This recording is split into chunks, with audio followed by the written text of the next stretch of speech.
Mario, Mario, and Mario. That's what we're talking about today on Wumpa Time. Hello, everybody, and welcome to another episode of Wumpa Time. My name is Canadian Guy A, and we are back with episode 33 with the one, the only Shemp. Sorry. Yes, me. I was drinking G Fuel when you said my name.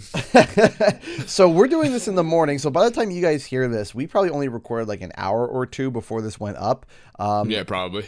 we were tired boys last night, and yeah. I'm looking at my coffee right now with absolute desire. But before we get into that, let's get into the quick news of the right away. Let's hop into the quick news, and we're going to be talking about the Call of Duty Black Ops Cold War case art. Now, there's nothing wrong with the case art. First off, this isn't, remember last week where we went on the, no, was it last week? No, 2 weeks ago, where we went on the tirade about the FIFA box art.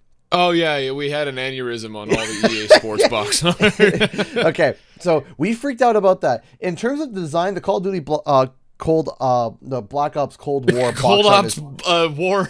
Cold War Black Ops, I'm still drinking my coffee. Anyway, the case art itself is fine.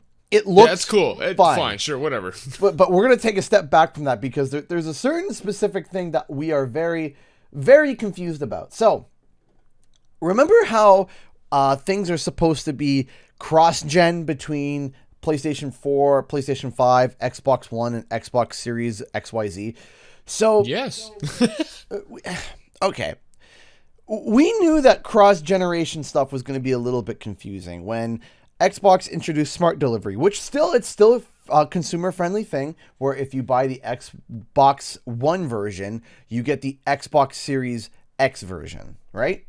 Yes. So that's what Smart Delivery was, and at first, everything was fairly clear as crystal as to how it would all work. I gave Xbox props because they were like, hey, you buy it here, you get it there. And I was like, whoa, that's super consumer friendly. And then they were like, what if we didn't do that? Yeah, now it's like, okay, what's happening now? So first off, the oh, this is so painful. So PlayStation has been randomly, I don't know if it's been PlayStation themselves or up to the publisher. That's where my question is. I thought they said it was up to the publisher. It might be up to the publisher, yeah. Yeah. Okay, so what's happening is PlayStation now is offering free upgrades if you buy the PlayStation 4, but we don't know which games. Far Cry has been confirmed to have that, and I think Assassin's Creed has been confirmed to have that.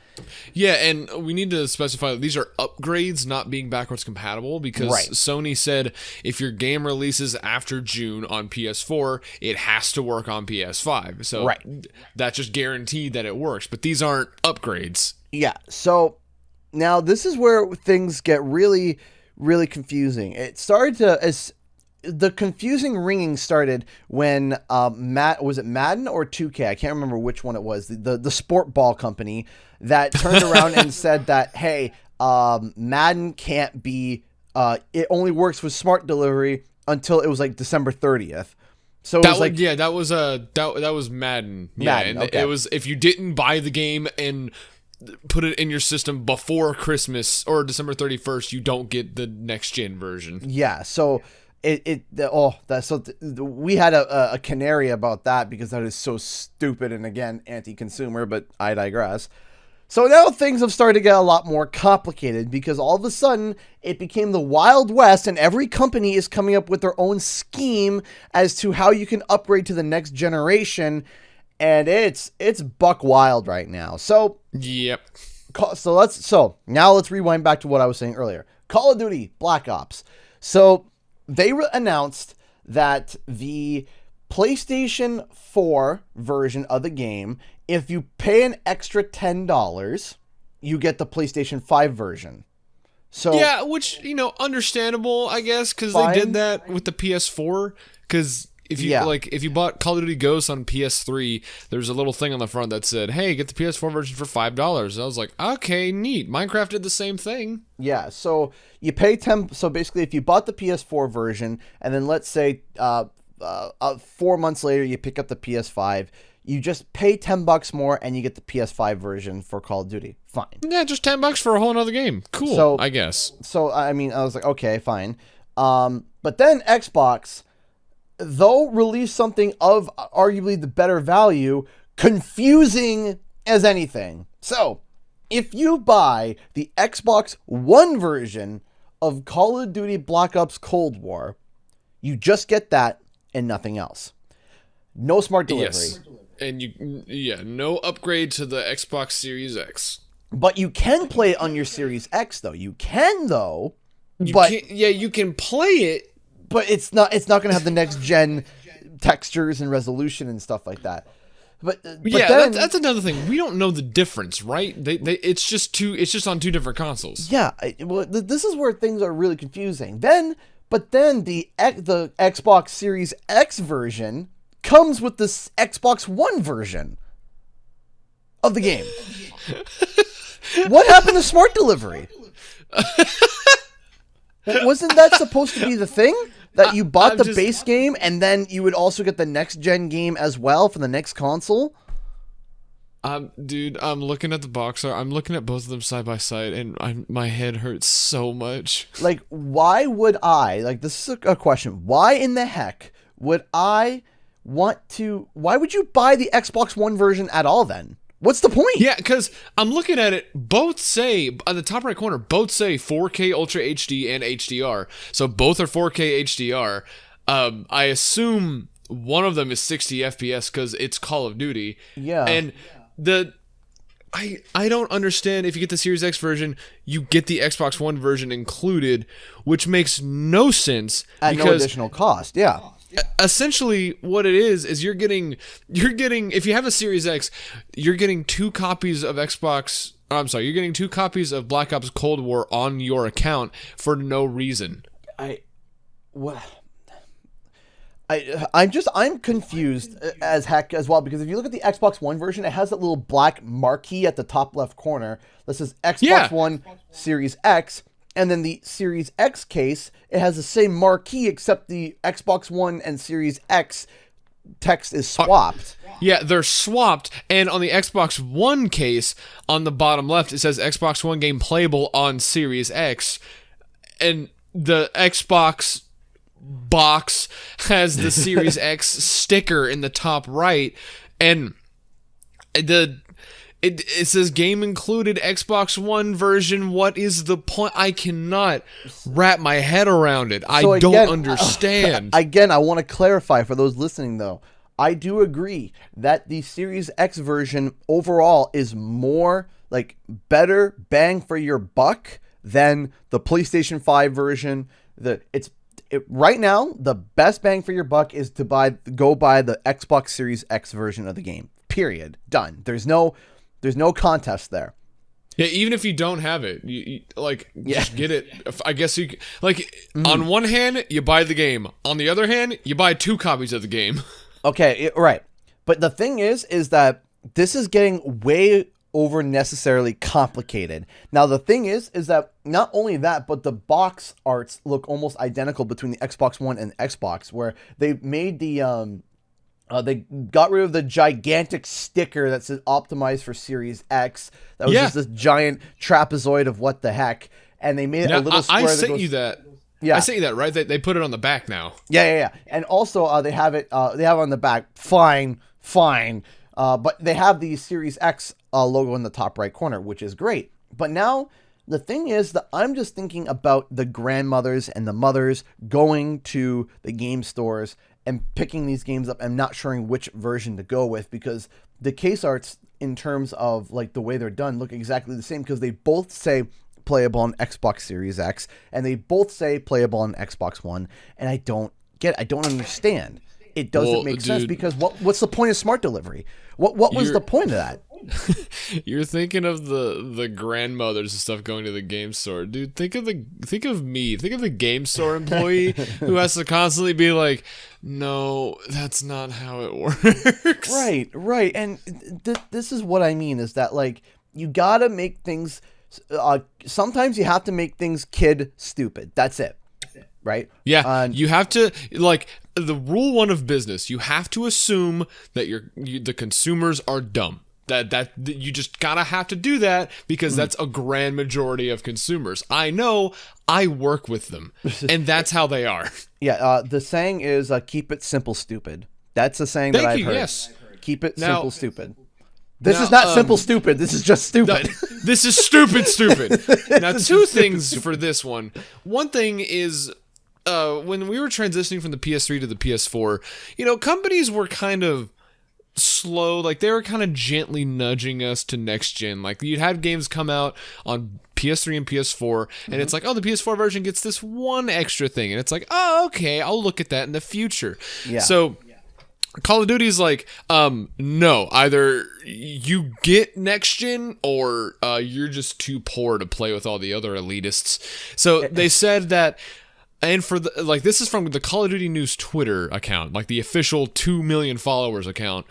And for those planning on getting the physical edition for PS4 and Xbox One, do remember, you do not get any of the bonus content. There is no Frank Woods Operation Bundle. There is no early open beta access. Those are digital bonuses only. And this reminds me of when Black Ops 3 came out on the PS3 and 360, and it was online only, and it looked like a Unity game.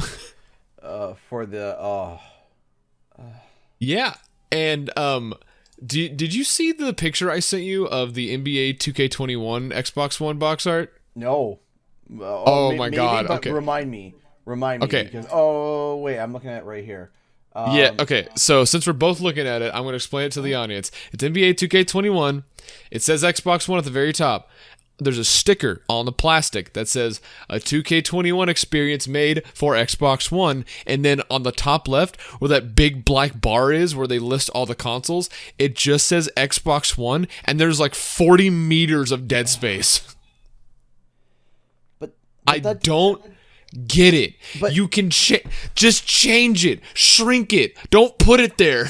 But not just that, like, I understand that they're just like using a template. I understand that, and what's bugging me about this is that why is it that the Call of Duty version on Xbox One says Xbox One Series X, but the NBA says Xbox One and nothing else? But isn't because it's not backwards compatible? Isn't it backwards compatible? Like, I thought. Well, I to be fair, I never saw Microsoft say what Sony said when they said, "Hey, every Xbox One game from here on has to be backwards compatible."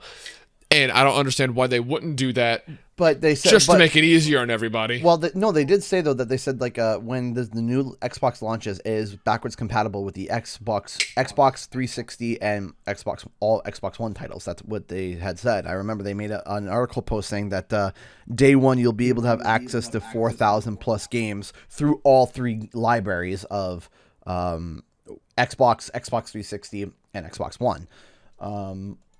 But what I'm not understanding here, it just says Xbox One, and it doesn't say Series X, but the Call of Duty one says Series X, but they both can play on the Series X as backwards compatible. Oh! And you can't say that the NBA one came out before the Series X template, because the bar is there for the template. No, exactly. This is just... This hurts. Okay, let's move on to something funny.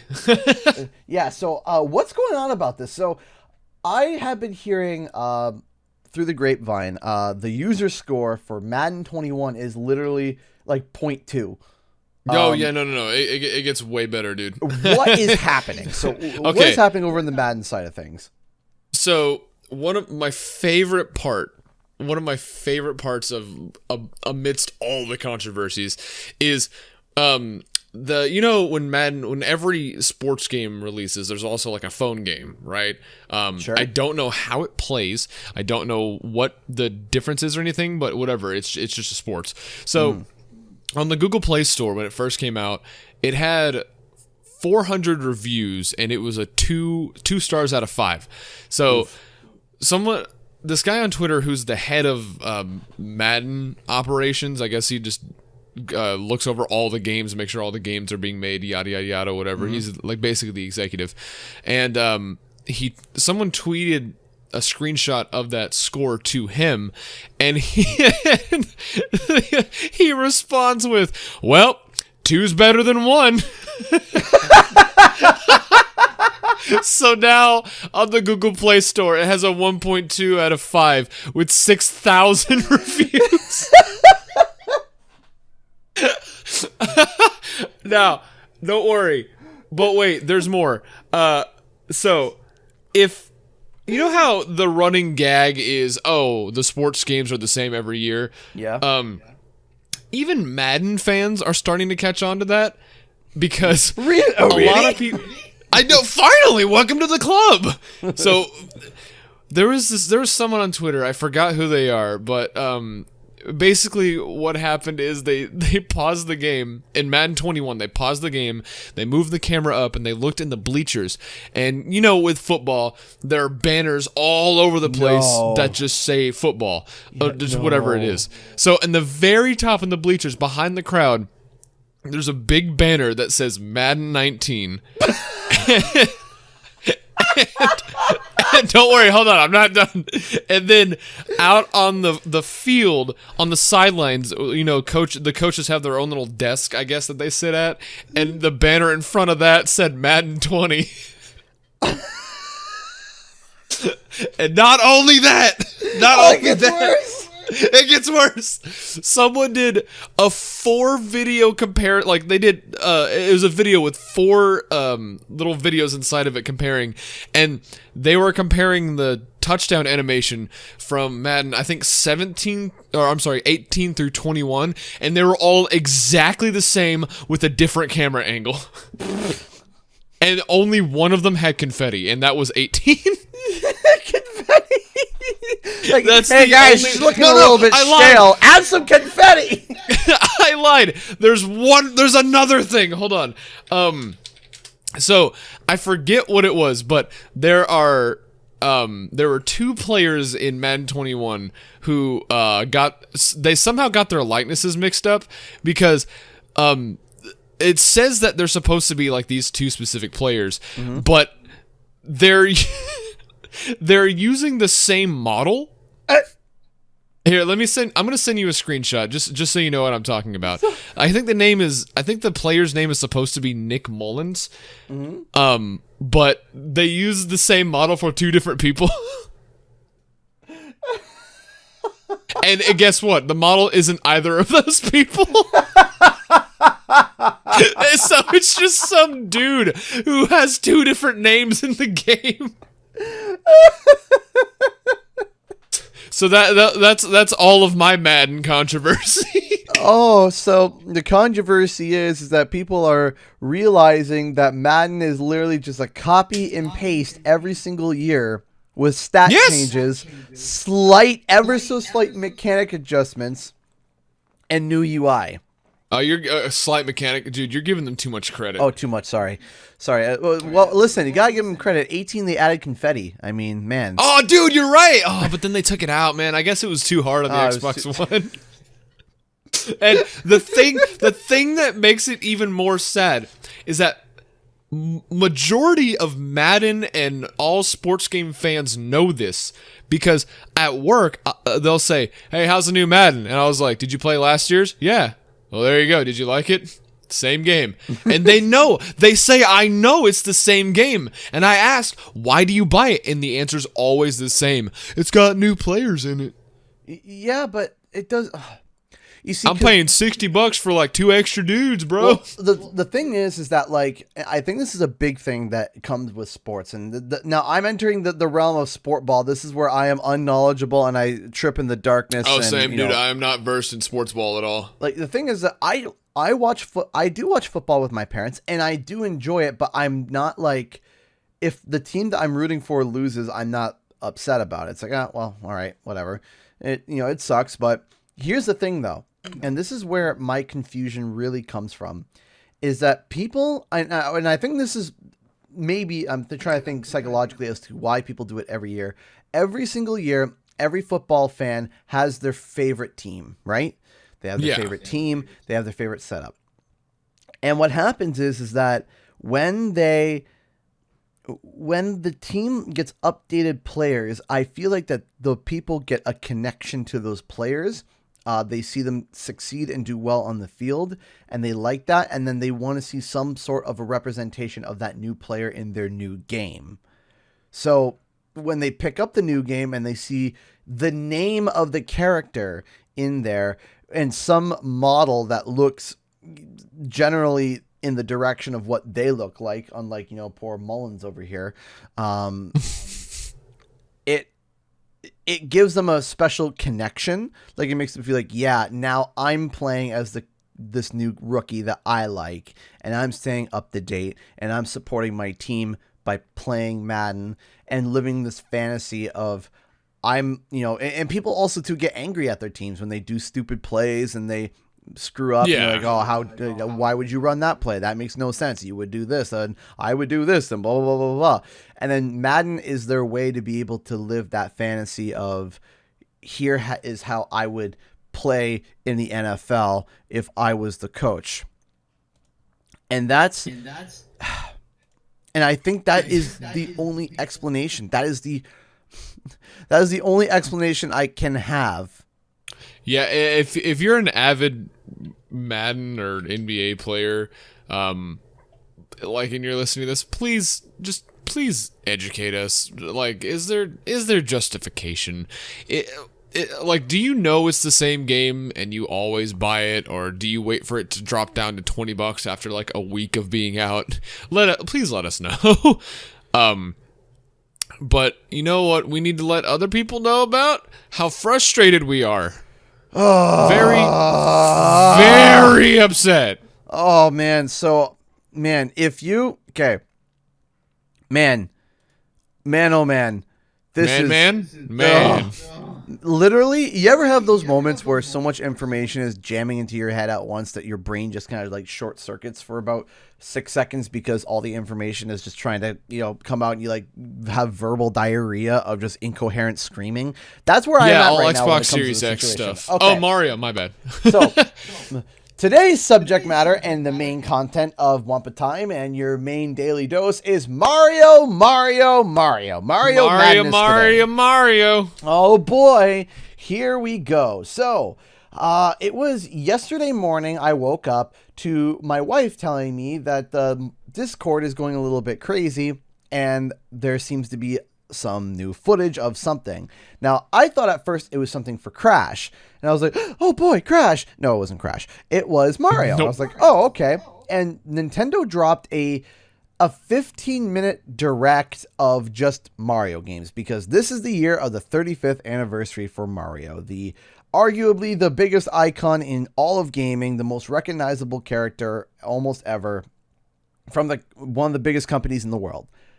So we sit down and we go to watch, and I'm watching this, and we found out about Super Mario 3D World being ported over to the Switch with a little extra bonus bit called Bowser's whatever.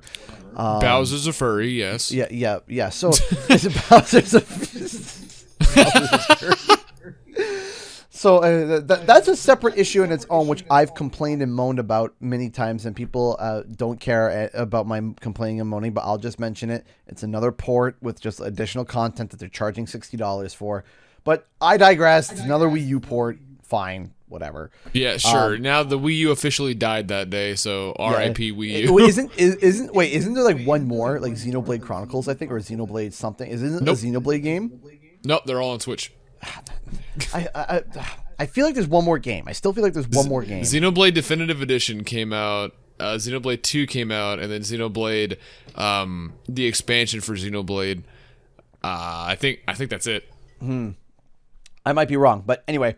So officially, might as well be the Wii U is dead. The Wii U is officially dead. There's literally dead, bro. No reason to. Actually, there is a reason which we'll mention later, because there's arguments that we're going to get into. Because, like I said, this whole podcast is dedicated to Mario because it's going to be a huge thing today. So, so there was that. Then they released this Mario Kart alternate reality game, which it's like cool. It's unique, I will say, and I like the idea of it. I'm just terrified of how much it's going to cost. I saw the price. It is $99.99 USD, which bad. is about the same price as the what was it called? The Labo.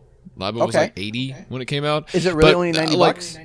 Yeah, it's $100 USD, and that makes sense because you are getting you're getting software for the Switch and a toy. And dude, if I was a kid right now, I'd be like super ecstatic. Like I had like a Hot Wheels track that I built around my room that did loop-de-loops. I want to play Mario Kart with like real life. Right. Okay, so just to quickly explain for those who don't know, what they released is an alternate reality Mario Kart where basically you get an actual RC kart and you build a track around your house and then you actually race on it. And then you can actually bring over other RC cars, drop it in, and then you can race that way too. And if it's only $100 US, it's about $130 Canadian. Honestly, I'm okay with that. That is in terms of the software that you're getting and in terms of what it is. That's fine. I'm actually kind of pleased. That's what I'm now most excited for out of this whole Mario Direct is the AR Mario Kart. I think it's a really cute and awesome idea, and that's the Nintendo I know and love. They are able to create really cool ideas, and I can see a whole YouTube channels built around this like idea of the AR racing, and it could start a whole generation of genre of games where people make these mini RC cars that are AR. Anyway, that I gotta give props where it's due. That looks really cool, but then we got into the big reveal of the Super Mario 3D All-Stars. Now, yeah, the thing that's been rumored for we even reported on it a couple times. Like it's been rumored for a while. So they announced that they are releasing a trilogy of 3 of the arguably best 3D Mario games per generation from the 64, the GameCube, and the Wii. They are releasing on one cartridge Super Mario 64. They are releasing Super Mario Sunshine, and they are releasing Super Mario Galaxy. Who cares about Galaxy 2, apparently? Galaxy 2 is apparently... that never happened. That never happened, even though I think it was Galaxy 2 that won Game of the Year, right? And not the original Galaxy? Yes, because I remember Galaxy 2 getting like perfect 10s across the board. Yeah. So... Because it was just more Galaxy. Like, yeah, exactly. That's all you need. The reason. Yeah, exactly. So... As is, with that information alone, you should be excited. Most people should be excited. Except there's a lot of, there is a lot of, not prequel quotes, I guess, little details, fine print details. Yeah, there's a lot of, stupid. Just a lot of stupid. I think so. I want to tackle the big one first. The big one.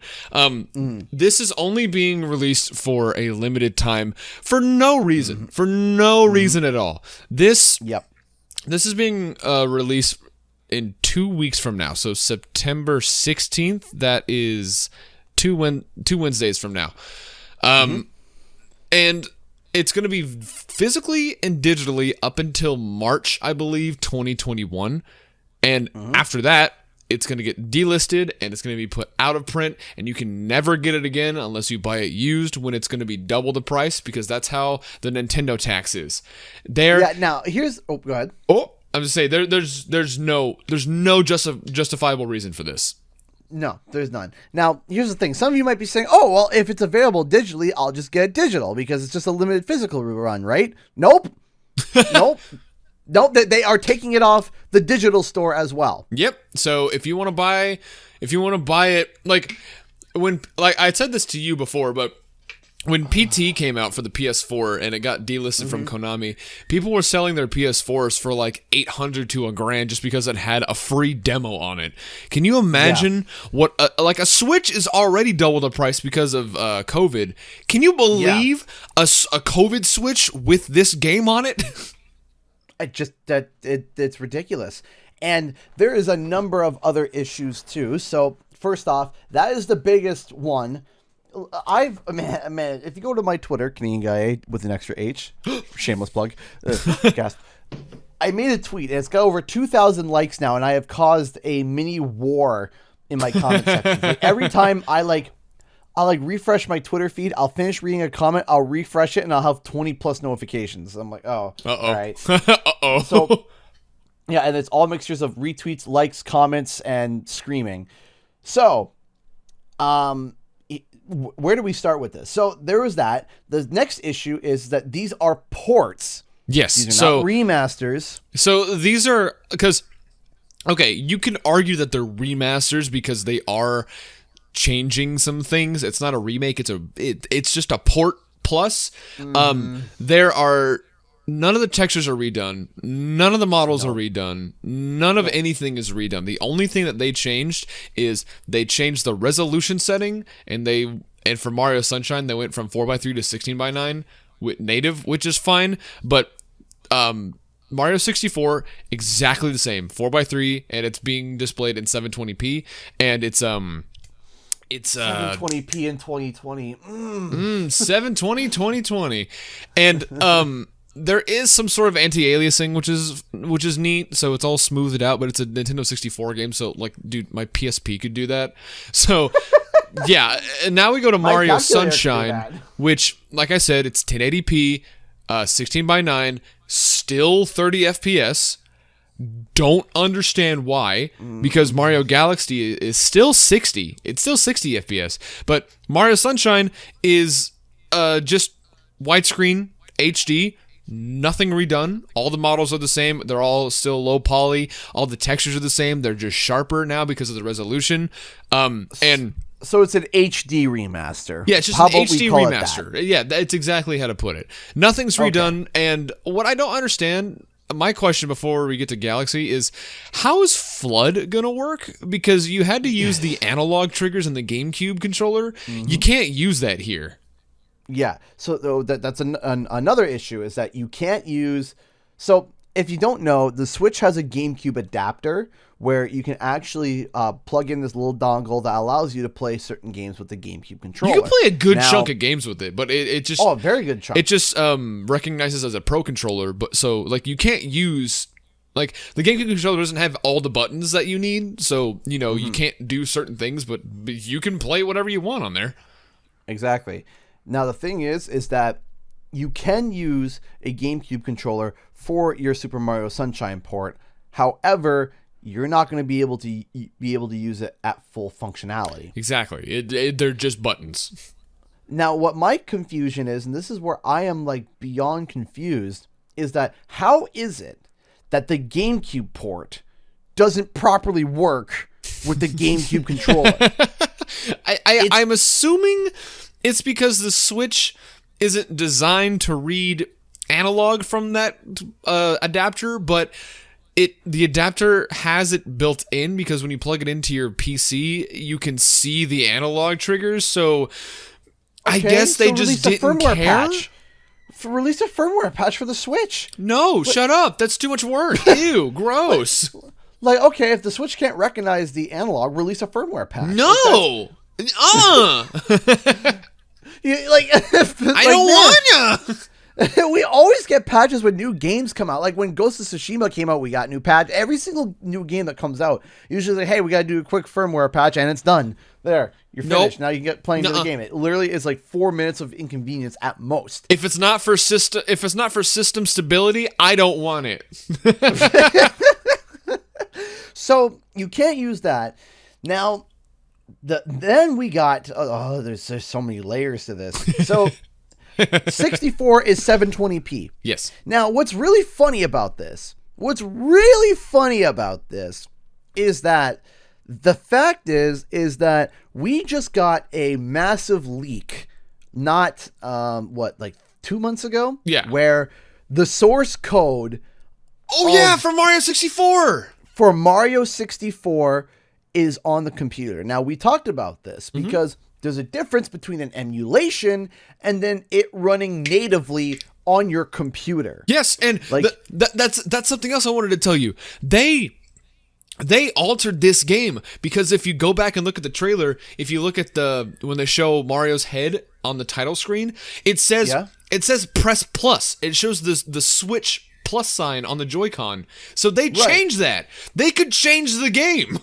Right, exactly. They can change it because they obviously would have access to this code as well. Yeah, it leaks from somewhere. Yeah, here's the thing, is that people have been able to play Super Mario 64 in 4K, 60 frames per second. Widescreen, ultra wide. And it's cool. It's weird, but it's cool. It's cool. And the thing is that people, not Nintendo employees, just some regular Joes, just some computer dudes. Exactly, were able to make this 16 by 9, 1080p, 30 frames, 60 frames, whatever. Okay, Nintendo, no. 4 by 3, 720. Are you kidding me? It's astounding how Nintendo can shut down every fan project that's had more love poured into it than most of their projects, and then Nintendo themselves can get away with the bare minimum. Exactly. It's ridiculous. And the fact that, they take down the fan games. Nintendo is looking at Dreams, the engine for Sony that they've been using. They've been trying to take stuff down in Dreams. They've been trying to take stuff down on YouTube channels with anything related to their products. Especially the big one is, like, remember when they did the Kirby multiple artist project? Oh yeah, and the Kirby reanimated collab where that's it. A bunch of animators reanimated one episode of the Kirby anime, and then a bunch of animators did the same thing with an episode of Sonic X. Nintendo took down the Kirby one, and then Sega praised the Sonic one. Exactly. This is what I mean, and this is what I am trying to tell the people, that Nintendo is currently anti-consumer, because do they create great games? Absolutely. I feel like Nintendo's like the Apple of the world right now. That's like, great. That's a great comparison. I think so. I think so, because the way that they are handling their IP, the way that they handle things, is ridiculous. So Super Mario 64 can't run 1080p 30. Now, people, I can already see the debates and arguments. They're trying to keep it close to the original. Then have a toggle. Yeah, dude, give us an option. Like, Halo Master Chief Collection did that on the Halo Combat Anniversary, whatever it's called. They did that on the 360, where you just click the stick and then you swap. That's it. That's it. Done. Wow. Man, you can switch between graphics and graphics. It's amazing. Wow, it's crazy. They literally did that. You can have a toggle that's just like, hey, do you want to play like in the same 4x3 before 720? Here you go. Boom. There you go. Oh, you want to play in 1080p widescreen? Boom. There you go. It's literally a toggle switch. Bro, listen, PS4 has those PS2 games that are quote unquote slightly remastered, and like as bad and bare minimum as they are, they give you an option to switch back to the original ratio if you want. Yeah, exactly. Even then, right? Even like the Jak and Daxter remakes and stuff like that. But here's the thing, though. Now we're going to transition to another problem that I've been having, and this is where I think the most arguing has happened. Is that people, they are charging $60 for 3 ports. $60 US. $60 for bare minimum ports. Now I went to Twitter. And I did a comparison to give people an idea. Now, if you have seen this post and you're upset about it, I'm not sorry. I just want to make that blatantly clear. I'm not sorry for the post, because I stand by it 100%. But let me clarify it for you. Activision released a bundle pack for Crash and Spyro that was 6 games, both the Insane Trilogy and the Reignited Trilogy, for $59.99 US. Okay, $59.99. That is a bargain. That's crazy. If you haven't played the Crash and Spyro franchise and you want to get into it, that's a great bargain. There's 6 games right there. 6 games. Six games. When have you heard 6 games looking like the Insane Trilogy and the Insane Trilogy and the Reignited Trilogy for $60, $10 a game? $10 a game. Good Think about God, that. dude. $10 a game. And these are games that are reworked from the ground up, rebuilt, revoiced, everything is different and changed and upgraded. The only thing that's the same is obviously the story, the direction, and the level mesh to make sure that everything stayed integrally the same. Only in Crash Spyro they had to like backdoor that.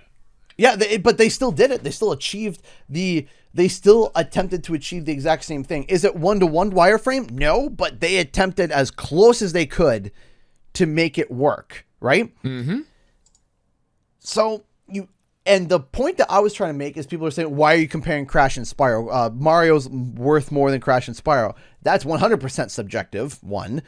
Two, when people say, oh yeah, let me re-clarify that. Yes, is the value of Mario higher than Crash and Spyro? Yes, the value, the actual like monetary value. But in terms of subjectivity of what's better, that's subjective. Yeah.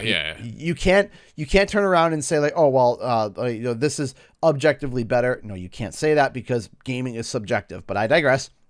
The second problem and the whole point I'm trying to say is that you have all this effort put into these games. These games have astounding amounts of effort put into it, right? Mm-hmm. And they're charging $60 for 6 games. Then you have the Mario ports. They're HD enhanced ports. That's what they are. Yeah. And they're charging $60 for 3 titles. Why would I pay $60 for something? Dude, I can play all 3 of these games on my phone. Right. Like, and for free.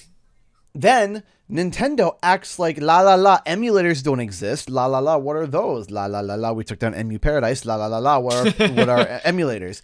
And this is where what I mean by Nintendo being so out of touch is that people who want to even be slightly resourceful and turn around and be like, you know what? I don't want to pay $60 for these games. You could go to a number of websites and download games and ROMs and emulators.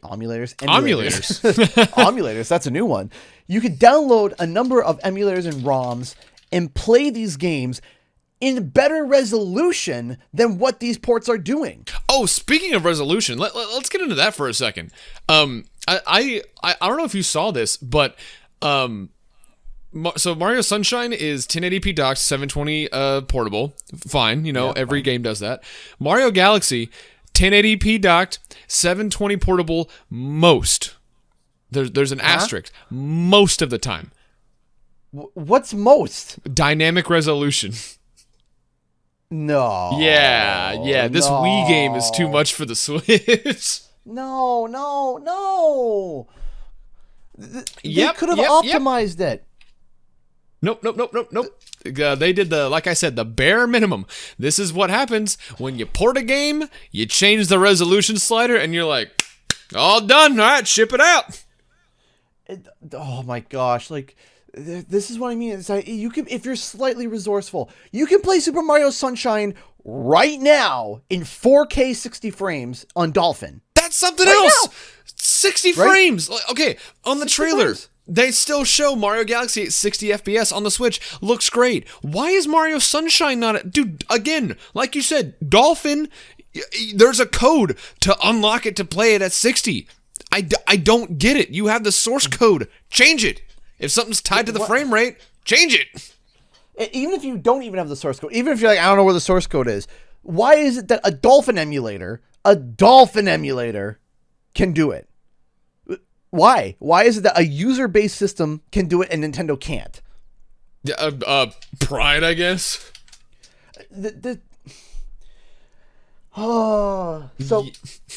I'm trying to. So now, speaking of like my Twitter posts, there's so much to hit with this. There are people who are defending this to no end. They're defending these ports like their lives depend on it. Right? Mm-hmm. All I did was made a comparison. I made a comparison, and then I said that this is anti-consumer. Okay? And you're not wrong. That is completely justifiable. Yeah, I'm saying it's anti-consumer to now. Oh my gosh! Like I said, there's so many points to talk about. One more thing before we move to the Twitter post. I got another thing I want to say, and one thing that really makes me upset is that that limited release window that we just talked about. Mm-hmm. They set a limited release window during a pandemic. During a pandemic. So if you can't phony up the money during Christmas to get this game that you're only going to have less than half a year to get, well, too bad. To be real and to be 100% real, that is disgusting. Yeah. Because do you know what the unemployment rate was during peak COVID in my city? In your city? No, what was it? 41%. Good God. 41% of people had no jobs. That's 41% unemployment rate. Yeah, I see now more where you're coming from. People don't have jobs. People are trying to get by. And you know what's another thing to get a little bit more real? The suicide rate in my city has increased 120%. Good God, dude. Because of this pandemic. Do you know what's been helping people? Games. Games, yeah. Games has been helping people reconnect with friends, helping people be socialized, allowing people to be together, allowing people to be able to spend time with each other at a safe distance because of this pandemic. Okay? When COVID hit, okay, there was no consoles. There were none. Oh, yeah, no, nothing at all. I was looking for an Xbox One X, and I couldn't find it anywhere. I had to get it shipped from a different province through Best Buy, okay? Oh, good Lord. To be able to, because everything was shut down. Everyone was buying up every console they could. And guess what happened? What happened? Most Walmart, Best Buy in my area, when the COVID hit, they put the consoles on sale for like 10% off. Really? They put them on sale so that people could come, and so that people were like, I don't know if, people were hesitant about starting to get into gaming because they had to stay inside all day. They're like, well, here, it's 10% off. Yeah, we'll give you a little nudge. I mean, they've been doing that with the games for the longest time. Well, they'll sell them for $10 cheaper, which, like, I understand it's a business thing. It's like, oh, get them in the store, but no, it helps people. It helps us. Yeah, whether or not it's helping the corporation or not, it's helping people. That's the thing. Is it lining their pockets? Absolutely, and I can fully admit that. But nonetheless, it's helping people, right? And these games are games that people have been begging for years and years and years and years. And they set a limited release window during a time of a pandemic where people are having a hard time making money or even holding down a job. Yeah, right? and now here's the thing. And I mentioned this, was that if, like, let's say there's someone sitting at home right now, jobless. They're maybe getting some government help, but just enough to get by.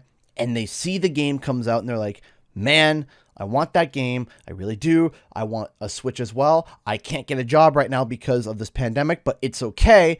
After the pandemic is over, I will go and on my, maybe after my 5th paycheck, after I'm back on my feet, after I paid all my bills and everything, I will go and I will get a Switch, and then I will get this game as well. Guess what, Sunshine? You have till March. Yep. You have till March, and if you don't have it by then, it's gone. And it's gone. It's not like, I gotta get the digital version. No, nope, it's gone. It's gone. And these are titles that people have been begging to have. And we need to, like, also preface that even if we weren't in the middle of a pandemic, it's still an awful mindset to do that to people because, like, as much as I am so sick of nostalgia, like I made that pretty clear in one of my videos, it's still something that helps people. Like, people get nostalgic over a bunch of different things, and specifically the 2 games, Mario 64 and Mario Sunshine. I work at a game store, and people ask us for these games every single day, and we don't have them because they're in such high demand. And so they're like, oh man, I really want to play that. I used to play that as a kid, yada, yada, yada.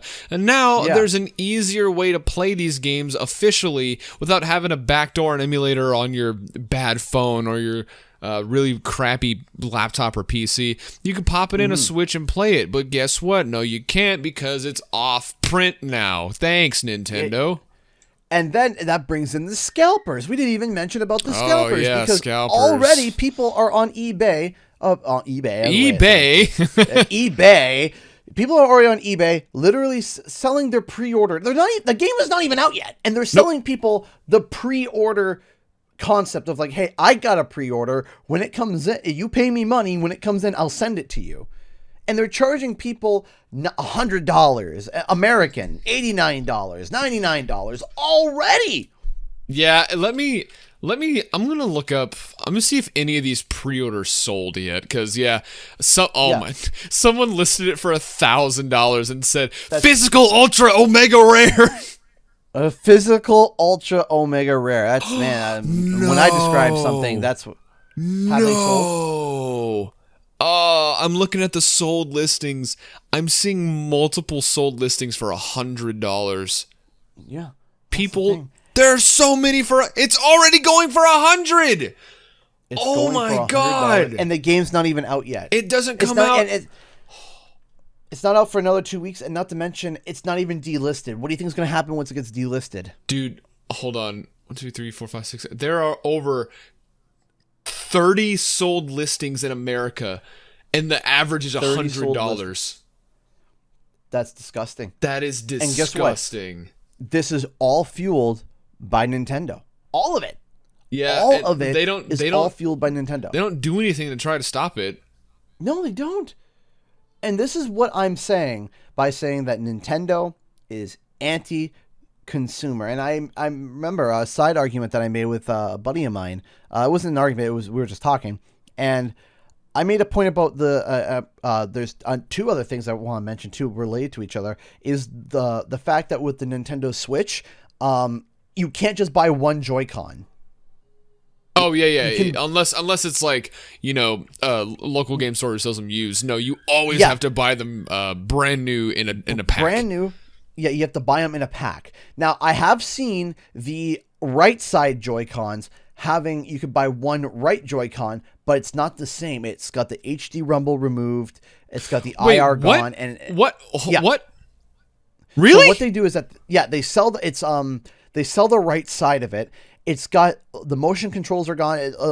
It's mostly gutted, and basically what they did is they swapped out the 4-button D-pad to just a regular D-pad. And wait, Nintendo was selling these?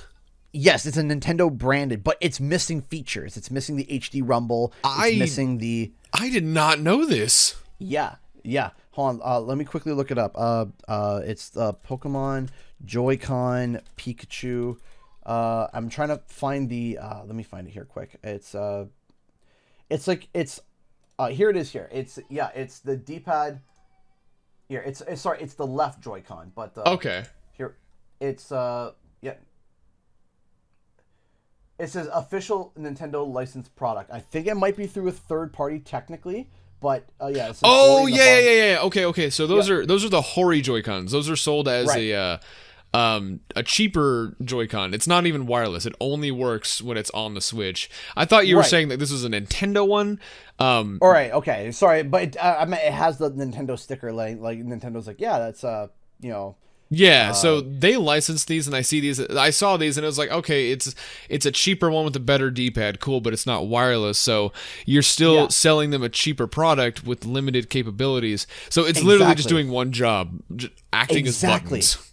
So in Canada, the set of Joy-Cons are $89, $89.99 before tax. After tax, they're over $100. Yeah, same here. Okay, now. Here's the thing.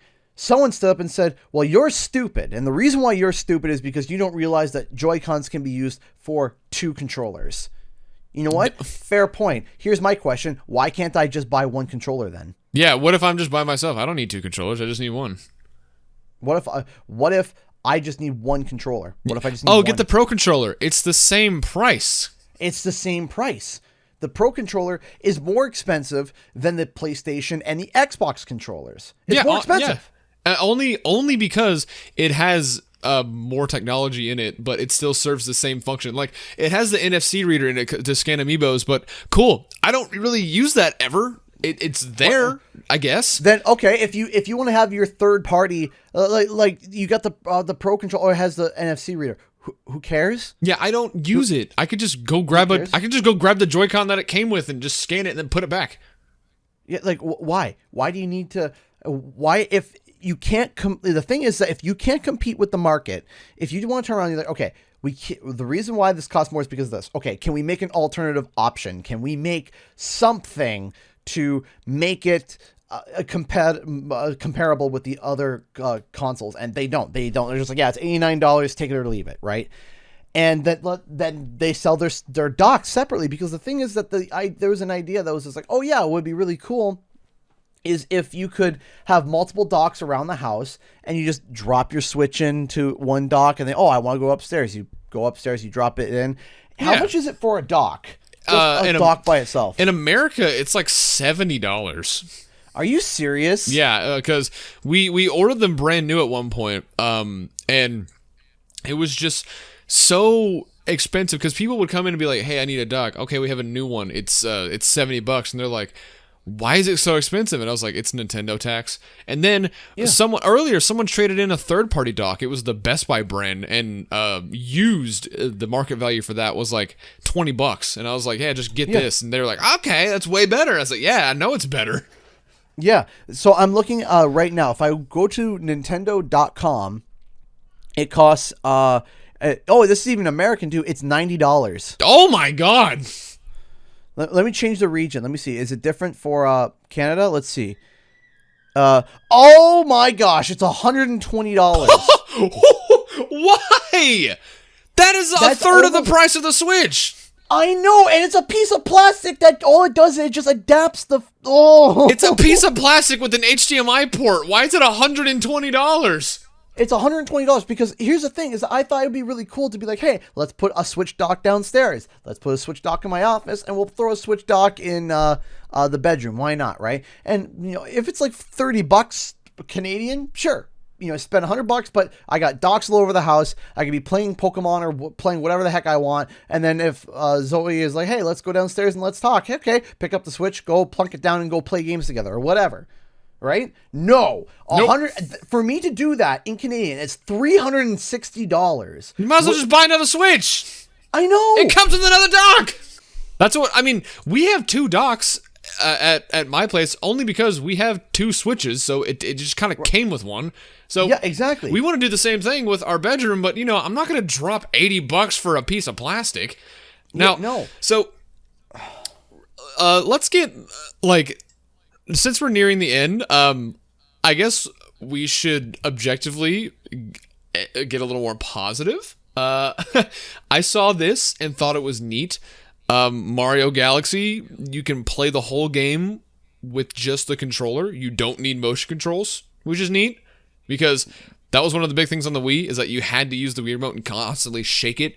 But on the Pro Controller, you do have to shake it to do his spin move, but hopefully you can just map that to a button. Because I think, you can customize the button inputs on the Switch now. So I think you can map it to just to hit R or something.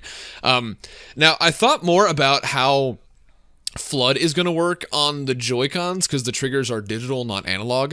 The only thing that I can think of that would make this work is either the shoulder buttons lock you in place and the triggers just let you spray while running around, or the right trigger sprays and the left locks you in place. I don't know. That's the only thing I can think of that would make sense because with for those of you who don't know, in Mario Sunshine on the original GameCube, you would lightly press the right trigger because it was an analog. It could tell how hard you were pushing it. You would lightly press it and then run around and it would spray. But if you pushed it down to where it clicked, Mario would lock in place and you would use the left stick to aim him while spraying in place. So right. Since the Joy-Con controllers are digital, meaning they only serve one purpose as to click, I don't know how they're going to do the run and lock in place. I'm imagining it has to be like L and R. L lock, R spray. That's the only thing I can think of as well. That's the only thing I can think of as well. I'm so depressed about this. Yeah, I hate Mario. I just hate Mario now. It's just like, and the thing is the reason why I'm so passionate about this and the reason why I'm so upset is that people are thinking, oh, you're not a Mario fan. No, I'm upset because I am a Mario fan. That's why I'm upset. No, the thing is, I'm not even a huge Mario fan, and I'm upset. Like that, this angers me. Like, to put it in perspective, in 2012, I believe, Sega put out Sonic Adventure 2 on the PS3, the Xbox 360, and the PC, and it's like $20. And it's an HD remaster because it's widescreen, it's 1080p, it's 60 frames per second. It has all the bells and whistles that the original game had, but it was $20. And it's still there. In 2020, you can still go to the PS3 and buy it digitally. And also, guess what? It's backwards compatible on the Xbox One. So you can buy it for the 360, play it on the One and the Series X. $20. And it's usually on sale for $10. Yep. I got 2 or 3 more points to make because I feel like they are necessary. What's that? One, people turn around and they're saying, in fact, that they turn around and they say, in fact, this 3-port system is a bargain. And the reason why it's a bargain is because if you go to buy Super Mario Sunshine right now, it's like $70. Yeah, but you can't compare a fluctuating market like that because it's not the same. That's what I bring up in the show that I'm launching soon about game collecting is if you make that argument, there's no justification because you're arguing as if Mario Sunshine is still being printed and it's being sold for that. Like for example, if Crash Insane Trilogy came out and then Activision decided to re-release like the individual games separately. So the Insane Trilogy is 40 and Crash 1 is 60. Yeah, obviously you argue that's a better deal because that one is so expensive. You only argue that because they're being sold at the same time. With this, you're arguing that a game over a decade ago is expensive now because it's holding its value because it came out on a system that sold very poorly, so there's not a lot of copies in the world. So obviously the price is going to go up because it's in high demand. So yeah, I understand what you're saying, but there's no justification. That's not something you can compare. No, you can't because the disc is not being printed anymore, and there's a reason why, right? It's like you can't. It's like as if like you compare a muscle car that came out in the 60s to a car that came out today. Even if it looks the same, it's not the same. Yeah, and you can't compare those. Something else is, Mario Sunshine's more expensive than buying it brand new. Okay, cool. Well, guess what we just talked about? It's not even out, and it's going, and the collection itself is already going for more than Mario Sunshine is right now. And with the GameCube, when it comes out and when it gets delisted, it's going to be more expensive than all 3 of these games combined. Exactly. And guess what? Because it's going to hold more value because why would you hunt down for the GameCube version with discs that rot? Right? Yeah, oh my God. The GameCube discs are like literally, and I learned that from you. I learned that from your show. So, shameless plug to Shemp. I learned that from your show that literally the GameCube discs are garbage and they rot. So why would you hunt down for a game disc that's going to rot when you get the game that you want plus the other 2 games that are also highly sought out and there's no longer a print? 3 years from now, it's going to be so expensive. And then guess what? People are going to be selling Switch Lites with this game on it. They're going to be selling Switch Lites with this game on it bundled together for $500, $600. Oh, wait, right? No, way more. Because right now, Switches are going on eBay for $500 because of COVID. Like, this game, this game's a nightmare. This whole collection is such a nightmare. It is. Now, I didn't think Nintendo could do something this stupid. There's other points I needed to make, but my brain is short-circuiting. Hold on. So we got the fact of the fact that there's we got the fact that you got scalpers. We got the fact that the game's got the limited window, and that limited window is causing a trickle effect all the way down, and it's causing more issues, more problems, and I am so upset. Now, I want to clarify this. If you are hyped and you want this game so badly, don't let me bring you down. Yeah, obviously, yeah. Because like we've been talking a lot of crap about it. I'm still gonna get it because I want to play them and because I'm a collector. But I still don't really. I don't morally support it. Yeah, but you can turn around and you can criticize something that you love because you love it, because you want it to see the best possible avenue. Again, I'm not saying that it needs to be remade from the ground up like Crash and Spyro. No, I'm not saying that at all.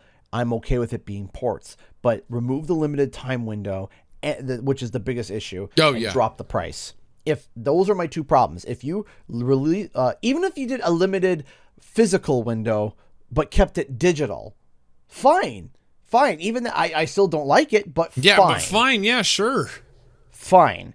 It would just come off as it's kind of slimy and kind of grimy, but fine. It's not the worst thing in the world. We already are moving to an all digital age. Fine. But you are delisting the game off of digital store sites. You are delisting the physical thing. You're charging $60 for 3 ports that are just ported over. And you are not acknowledging the fact that there are emulators that can play these exact same games right now in better quality than what the product is that you're giving for absolute no price whatsoever. And for me personally, I don't know if I'm going to get it. I am leaning towards no. Maybe I'll get it for my wife. Maybe she'll play it. Maybe she'll like it. And good for her.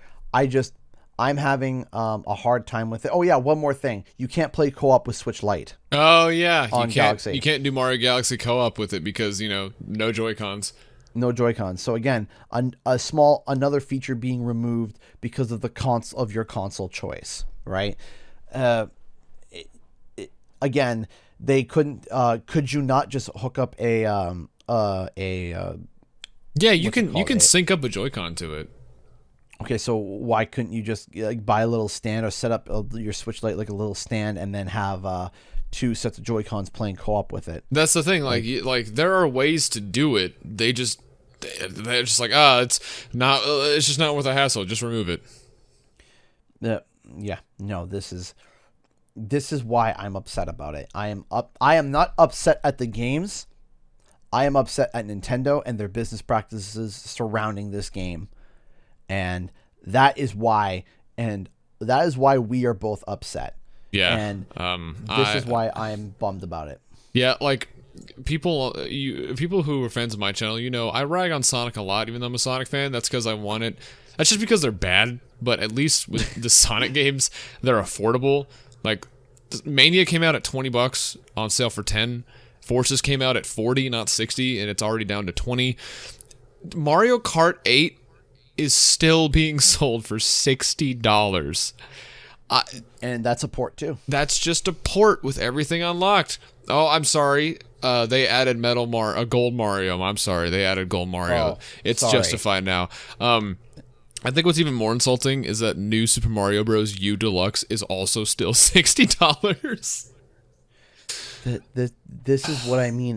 This is where I want people to realize that you don't need to. I criticize Activision, right? And the 2 products I talk about most are Activision products, Crash Bandicoot and Spyro the Dragon.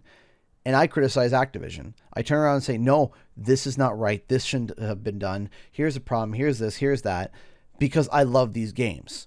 Yeah. Right. I literally release videos that are just critiques. Like, here's my critique on this product. Right, where it's just dedicated to quote unquote hating the product. No, it's not hating. It's I want this to be better. Here's my thoughts on improvement. Right. Yeah. And I don't turn around and be like, oh my gosh, like I'm so happy that I love this game. There's nothing else they could do to make it better. No. It's always like, no, there are problems and these should get fixed. And for people to turn a blind eye to what Nintendo is doing and turn around and say they're the best brand ever for gaming is what makes me sick. It makes me sick because they are pulling these business practices and people are saying, not only are we okay with it, we love it. Yeah, and they're like, okay, so we'll just keep doing it. It's like, no. Yeah. With this limited release window, and I know Nintendo has done this before, but the thing is that when it comes to business, monkey see, monkey do, right? That's a big thing when it comes to business. Mm-hmm. And that is the big thing, is that monkey see, monkey do. And Nintendo used to be the gold standard. And guess what? It's not. It's not anymore. It's not. No, like general consumers will think they are, but us who I guess grew up with it and paid attention, it's all falling apart. And I'm not excited to see where they go next because, people want a Zelda 3D All-Stars collection because Zelda's 35th anniversary is next year. Or, it's next year. So I guarantee they're going to pull the same thing. And hopefully, by God, we won't be in a pandemic during then. So yeah, if they do the limited time run again with Zelda, it's still going to be stupid. I'm still going to be salty, and I'm still not going to morally support it. So I guess just let us know what you personally think after hearing us scream for over an hour. Yeah, just about Mario madness. Just Mario. But the thing is that there's a whole thread here that we could go down this big hole, and I'm not even gonna get started on like Link's Awakening, like when it comes to that type of remasters. Oh yeah, I'm not even gonna get started on Link's Awakening being a Game Boy Color game, and they're charging $60 for a Game Boy Color game. Anyway. Yep. If you guys enjoyed listening to us screaming about Mario Madness because of their limited ports, give us a little review over on the Apple iTunes or Apple iTunes podcast, whatever it is. Yeah, the Google Podcast, Apple Podcast, Spotify, SoundCloud. If there's a little option to leave a little rating or a little review, please do. We love reading them. We love going over them. Oh, yes. If you enjoy the show, we are everywhere. Spotify, Apple Podcasts, SoundCloud, you name it, we're there. If you guys want to stay up to date on all things Wumpa Time, follow me, Canadian Guy A with the extra H, and Shemp Official over on Twitter.